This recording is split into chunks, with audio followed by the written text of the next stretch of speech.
For all the hype that lots of cards have gotten over the last few years, there's a lot of hidden gems that players just don't know about that I've had comments in some of my videos going, I didn't even know this card existed. So I thought I'd go through some of our sets and go ahead in the more recent ones. Let's take a look at Murders of Karlov Manor, the Fallout precons, and even Outlaws of Thunder Junction for some cards that I think are kind of hidden gems buried beneath the deluge of just all these cards coming out one after another, plus all the hype of the bigger name cards pushing them down the line. So with that said, let's take a look and starting off with the Murders at Karlov Manor cards that I think are gems that you should be looking at in this video. First up is a card that I actually overlooked originally when the set came out, and that is Case of the Uneaten Feast. It's a white enchantment case.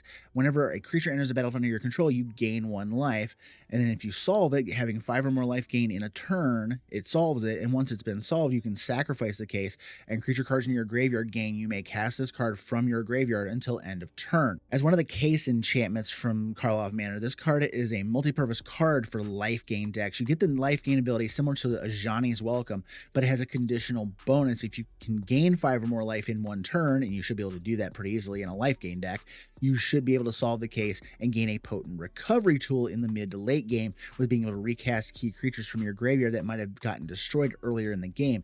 And the best part, you don't even have to use the solved mode on the card. You can just let it ride as an additional version of the gain 1 life trigger that shows up on loads of creatures, but very few other enchantments, which actually makes it harder to destroy, similar to the Ajani's Welcome.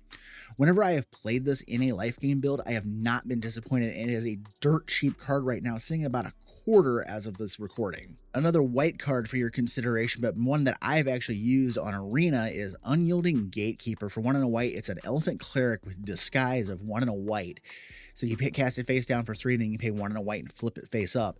When it is turned face up, exile another target non-land permanent. If you controlled that permanent, you return it to the battlefield tapped. Otherwise, its controller creates a 2/2 white and blue detective creature token. In my opinion, this is a very underutilized card from Karlov Manor. The Gatekeepers may seem like a bit slow, but it packs a big punch when you use it in certain varieties of decks. Most creatures that exile something only do so until that creature is gone, and then the opponent gets the thing back once that creature is destroyed.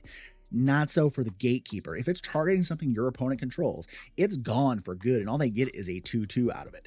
And that trade-off is being, it's a slower card. You have to pay 3 to put it face down and then 2 to flip it face up, but you get a much stronger ability out of it. On top of that, it also is able to target any permanent, whereas most of these cards have some kind of conditional, like it only hits creatures, or it's CMC 3 or less, or 4 or less, or whatever it happens to be. This one does not have that condition for a little bit of a slower roll. However, it also has another side to it, being able to flicker your own permanent, so you can recycle ETBs, you can save a permanent that's being targeted from getting destroyed or pinned down. There's a lot of versatility out of this card, and I haven't been disappointed by it when I've used it, and right now it's sitting at a not disappointing 15 cents. And then the last card from Karlov Manor I'm going to recommend for this video is Aurelia the Law Above. For 3 red and white, you get an angel with flying, vigilance, and haste. It's a 4/4 that says whenever a player attacks with 3 or more creatures, you draw a card, and whenever a player attacks with 5 or more creatures, Aurelia the Law Above deals 3 damage to each opponent, and you gain 3 life. One of the things that red and white decks have struggled with in the past is running out of gas, because the colors have just generally sucked at drawing cards. It's better these days with impulse draw and other conditional draws in white, and Aurelia lands in the latter category, needing 3 attackers to get a card, but it can become a constant source of draw for the deck as long as you have 3 attackers going in, and it's not often that this color combination, we get a card draw engine available in the command zone. The built-in Lightning Helix trigger on this is just nice for pushing extra damage across when needed, and padding your life total never really hurts. Well, most of the time. There's certain cards that do that. If you're not afraid of getting burned out by your own life gain, Aurelia is available at a very affordable 95 cents as of this recording. Now moving on to the Fallout Commander decks, let's see what I think you should be playing from those decks, starting with Struggle for Project Purity. For 3 and a blue, it's an enchantment that says as it enters the battlefield, choose Brotherhood or Enclave. Brotherhood, at the beginning of your upkeep, each opponent draws a card, you draw a card for each card drawn this way. Or Enclave, whenever a player attacks you with 1 or more creatures, that player gets twice that many rad counters. This is the card that actually gave me the idea for this video. I never paid much attention to it until I drew it in a game and realized how silly it really is on the Brotherhood mode. Yes, you're giving your opponents a card, but then you get to draw a card for each card drawn from the trigger. So you're outdrawing them 3-1 in a full pod. And I'm adding this to any deck that either needs extra card draw or cares about card draw like the Locust God. You could also slot this into any kind of mill or a proliferate deck that you might want for the Enclave side that bestows the rad counters, but that needs a deck with things like fogs to keep you alive while they're trying to attack you. So far, I've drawn this 2 or 3 times in games, and I have not regretted setting it to Brotherhood and letting cards just roll in. Currently, it's going for around $2.30, but I think it's worth the price to pick up if you're in blue and you want more card draw. The second card I'm going to recommend from the Precons is Vats. For 2 black, it's an instant with split second. Choose any number of target creatures with equal toughness and destroy the chosen creatures. For the same cost as a Damnation, we get a conditional wipe, but one that cannot be countered, cannot be responded to, or interacted with for that matter. For those who have never had the pleasure of using a split second spell, it's one of the best abilities printed into Magic when you want to be able to resolve a spell and make sure no funny business is going to happen until after it's done resolving and finishes doing its work. We even get it at an instant speed, which does not happen often for mass removal, and almost never at 4 mana. The downsides on this, however, are not lost on me. I do know that you don't get any 4 mana mass kill spells without some sort of downside these days. Usually, card draw for your opponent when you blow up their stuff or you give them tokens or something. Here, you're limited to targeting creatures with equal toughness. So if someone's playing a bunch of tokens, this is great for mopping up those tokens because they're all going to have some kind of equal toughness going along the line usually. And then along with any other regular creatures that share that same toughness, but you're going to be leaving something behind most likely. And you have to target them, so something with Shroud or Hexproof already can't be destroyed by this, but since it has split second, they cannot give it in Hexproof or Shroud in response once this is on the stack. And of course, the final upside here is this will only cost you about $1.80 at the moment compared to the $17.99 for the cheapest version of Damnation currently on TCG Player.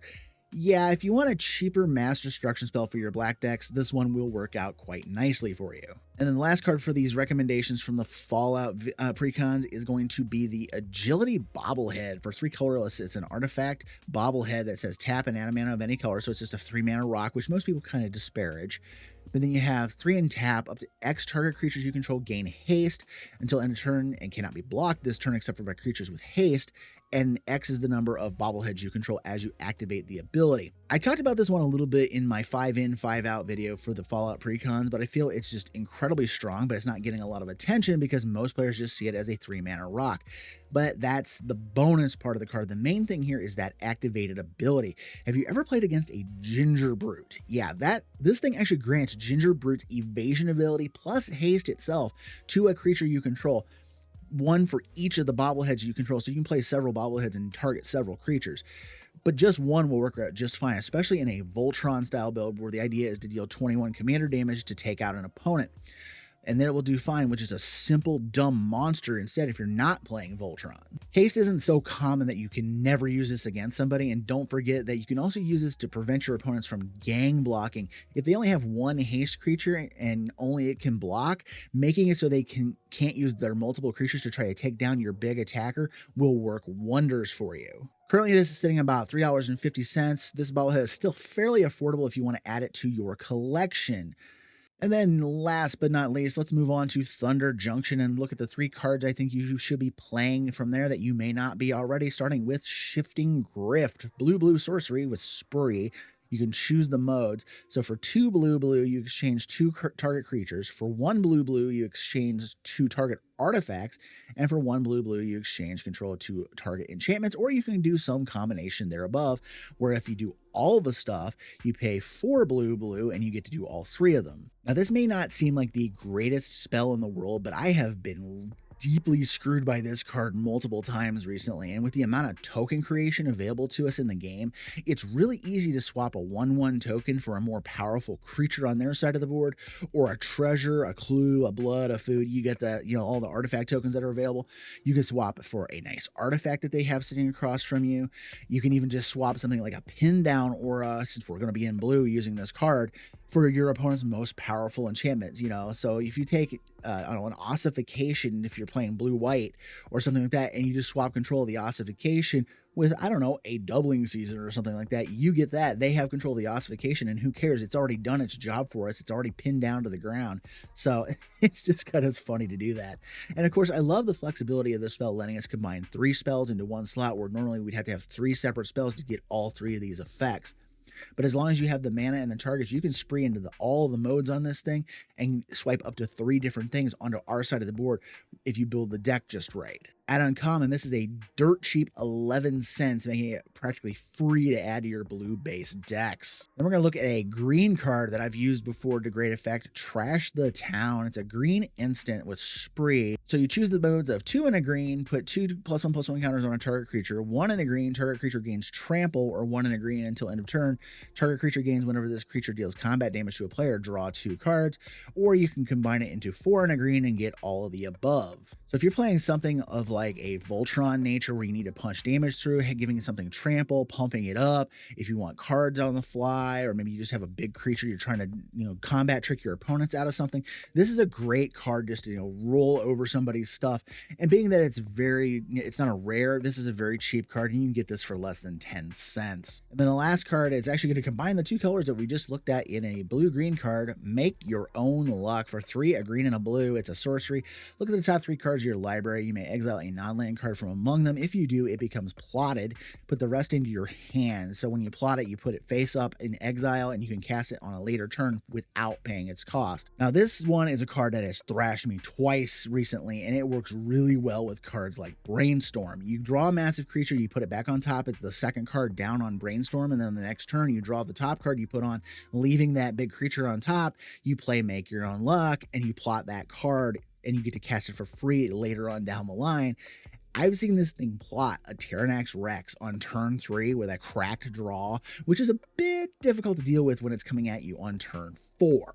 And it's a cheap uncommon at 8 cents currently, giving you no excuse as to why you don't own a copy or do your own thrashing with it in any kind of blue-green base deck. So that's what I have for you today. These are just a few gems that I've stumbled upon here recently. And if you like what's going on here, I may actually do some more of these videos in the future for hidden gems that might have gotten buried by the high press stuff coming out. With that said, if you like what I'm doing here, please like, comment, share, subscribe. All those things help the channel grow. We're currently about 75 away from my first 1,000 subscribers.